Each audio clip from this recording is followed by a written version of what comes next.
Hi everybody, as you can see back at Tinsley, what we've done tonight is we've started putting the catenary mast back on, and surely you'll agree it's starting to look a bit more like a layout.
As you can see, started rebuilding the masts for the catenary. They're X-triang masts. We've scratch built them to make them look like woodhead masts. We've put A-frames on them and the girders sticking out the sides. few bits and bobs stuck where they should be, brackets and one thing or another, to make them look exactly how they were at Tinsley. You'll probably see a couple of larger ones. These have got a few more girders and brackets fitted. These are exactly how they were at Tinsley. Why they went right out there, perhaps it's just for the points, or so the control tower could see straight down the reception yard and there weren't nothing hiding the view. That's all I can think of why there's three big ones on where the points and that are. I will be doing some single masts. They will be coming perhaps on the next update, because basically now everywhere else the catenary had a single mast. I'll show you them on the next one.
As you can see, the ballast is catching up to the bridge, so we've got that far. There's still a long way to go on the ballast. All the track work's back in. We've actually put a new addition on the undershoot, which we thought was a bit short, so we've lengthened it, which makes the scenery side, where the buffer stop is, what you can see over there, and the diamond will be a lot more scenic as it was at Tinsley. We've got some dropper wires still hanging about what need feeding through to the bottom, and also the scenery for the hump, which just looks like a bit of bent wood at the minute. So it's all coming together and it's virtually looking like Tinsley did now.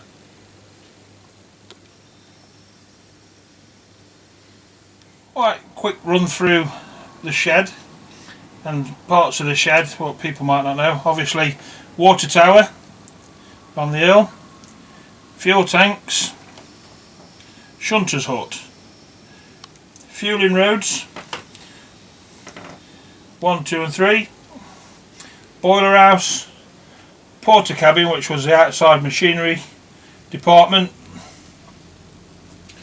There were fueling tanks always parked in that bay.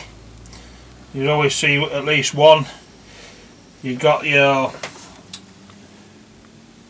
heavy department on the west side, which is this side. Engine overhauls, complete builds, locos that weren't going anywhere quick for quite a considerable few months were always in here. Bogie lift shop,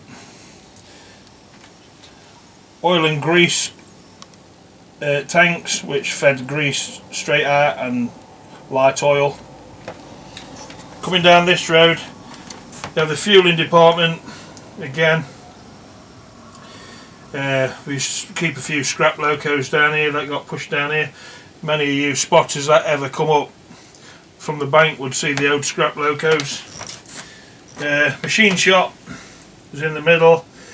Training school which was up in the top of the shed. You'll just see the officers or the windows here from the training school. Coming down to the east side of the shed, there's generally more light repairs, servicing. Locos would be pushed in here or drove in here. Have a overall quick look see, brakes, one thing or another.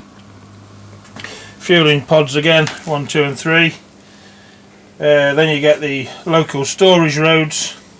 On the back would be the stores dock, with a rail access to that for heavy equipment that used to go in. Main office block where billards sit. The fire, what do you call it? Access to the roof, fire escape would be just about here. That's got to be fitted yet. On the shed itself, it's going to be taken to pieces again. It splits in half for ease of lifting up and down. All lighting is going to be fitted in it, and the base to the shed will be fitted, whereas there'll be running ramps. I'll get one of them so you can see it.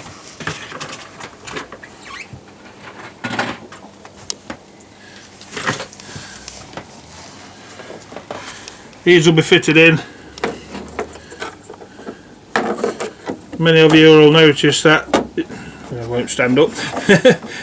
It's got the steps that probably many of you walked up and walked down these platforms on the eye level. These are all going to be put in the shed. There's a crane to be put in the shed on the west side, which was down on this side here and fed down these roads. It's all got to be put in yet, and this will all be coming in future updates as and when it gets fitted.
Also, you've got a load bank.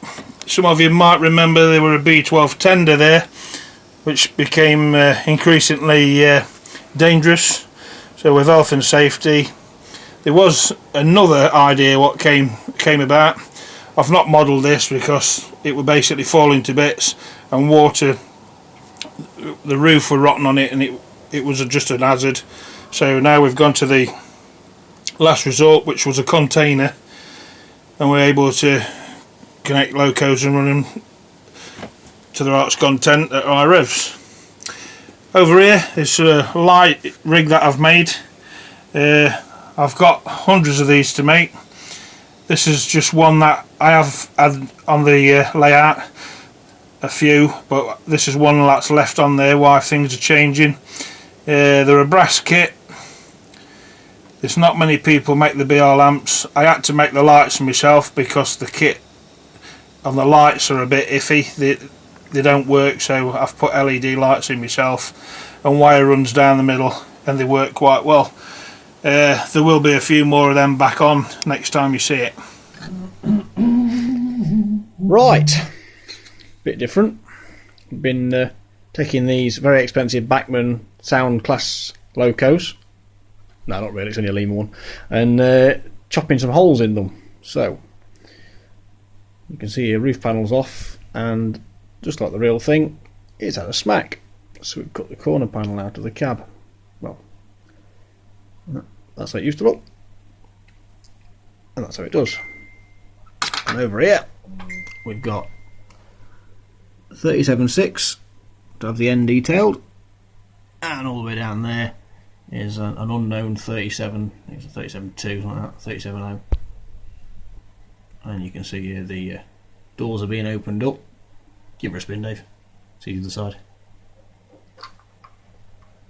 There we go. Little bits like that. And we're going to do the lenses, which are down here at the moment. Have them open and top doors open and bits like that. So bear with us, and in just a moment you'll see how they progress. Right, that's cut and cleaned, and the bogies have been adjusted and glued in position, and you can see we've started to mock out where the floors are going to be in there as well. All written out for bulkhead to be installed there and here, and then look at what, if anything, is going to go into the cab and the interior. Obviously the console and dash have been removed for doing that, but also the framing must be reinstalled, so that's coming up in just a minute. Stay tuned. Okay, so you can see now plastic hard floor fitted, sits a fraction higher than intended, but black paint will hide that. Bear in mind it's going to be inside the depot, so you'll be viewing it from all the way back here. The camera will actually focus. Nope, it won't, because it's on a crap phone, so sorry folks. But there you go. That's better, eh?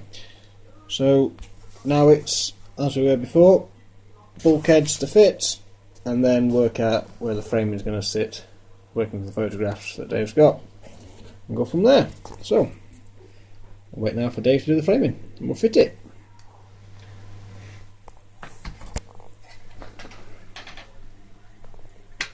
Bogies attached, glued in position. Let's quickly lar up some paint on. British rail style with a big brush.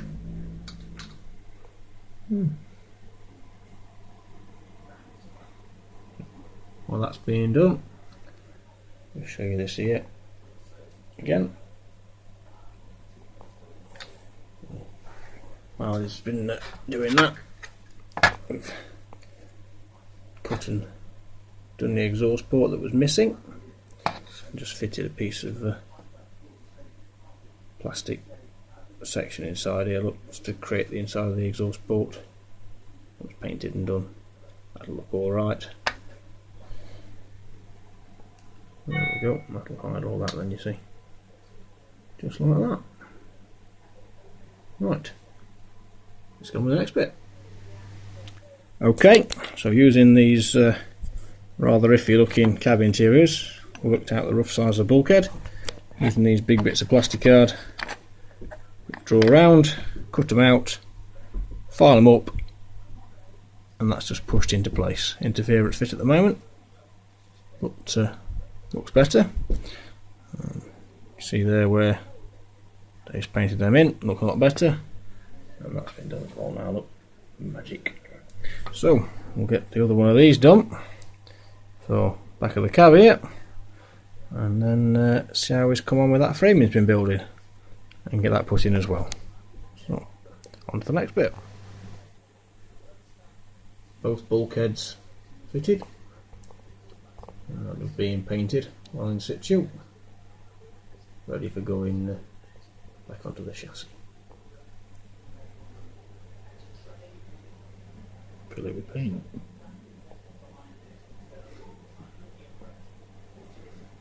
Make a door now. So 2 doors, isn't it? One for inside for the engine room, and one for the cab. Here we go. Right then, so we've got bulkheads in, painted. The outline for the cab doors is in situ, both sides. Yes, we know the windows haven't been put in, and no, can't bother to do it. It's too fiddly. You're not going to see them when they're in the depot, so don't worry, we know it's there. Exactly. You can see part of the ETH box is going in here, the other door just visible next to it. The trunk in here for the cabling is going to be painted orange, it's white at the moment. The other half of the box is here. That's going to get stuck back in there in just a moment. And then, I know I keep saying it, but that bit of frame in the corner is going to go in just a minute. So let's get this bit done and we'll see how it looks. So, as promised a minute ago, there's the framing, which a little bit fiddly to do, each piece individual, but it's fitted. And we noticed when it was going in that, if you look at this end here, the window frame is missing. So we're going to put those in as well. That's starting to look a bit more like a Class 47 that's had the corner cut off, a bit like that one. There you can see what we're doing. Good day. So, back to the plastic. See, the EDCH box has now been installed. Yes, the wiring's missing because it's being rewired. For those people that are wondering why they didn't put the wire in there. Not because we can't be bothered, because it's being redone. Honest. Right. Back to the modelling. Right, that's the 4 of those done. Look a lot better, I think, having them in. So now, while we've got this other cab interior that's in here that's very roughly painted, you're not really going to see it, but it's going to go back in. That's drying. I'm going to just paint these in black and then leave it for now. And then in the next instalment, you'll see how this particular locomotive here has been completed with the cab details, interior detail, and then obviously weathering and detailing of the ends. We'll also focus on other locos being done. It says 337s in here to be messed about with, and all the other bits on the layout, including updates on the depot building itself. So we'll leave it there for this one. Thanks for watching, everybody. Remember to like, subscribe, share, comment below, and we'll see you in the next one. Bye for now.